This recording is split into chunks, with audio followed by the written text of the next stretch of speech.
عن المرور، البحث عن المراوغة.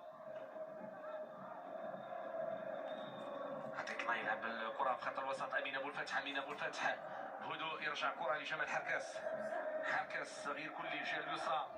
يحيى بحث في الشق الهجومي من جبران، يلعب كرة أمامية في طريق بناء عملية هجومية. كرة أمامية في اتجاه الشرقي البحري، مور الشرقي حاول انطلاقة من جانب أبو قرة، حاول يرفع الكرة بعد الخطورة مهم. منطقة دفاعية وحارس مرمى فريق الوداد. كرة ملعوبة من جديد بهذا الشكل ممتاز. يحيى عطية الله انطلاقة الهجومية على مستوى الخط الأمامي، فرصة تمريرة راسية، هدف محقق. الانطلاقة الهجومية في الخط الأمامي لوحده مشى بهذا الشكل هذا، طالع العين ديالو كيقوم بتمريرة في المقاس الرأسية.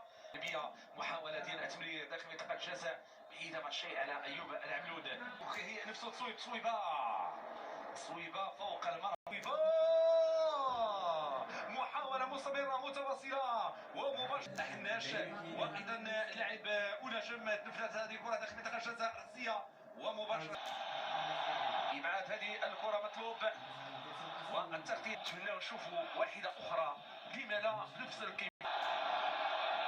إبعاد الخطورة ونجم يسدد تمرير، ربما كيرجع الكرة ديالو للخلف، كيمرر رفع الكرة، كرة تنفذ من جانب الترجي في الشق الهجومي. جبران كينطلق كيرفع الكرة ديالو، رجعت مرة قبل المرور، كرة في الزاوية. يحيى عطية الله يساعد كيرفع الكرة ديالو داخل منطقة الجزاء.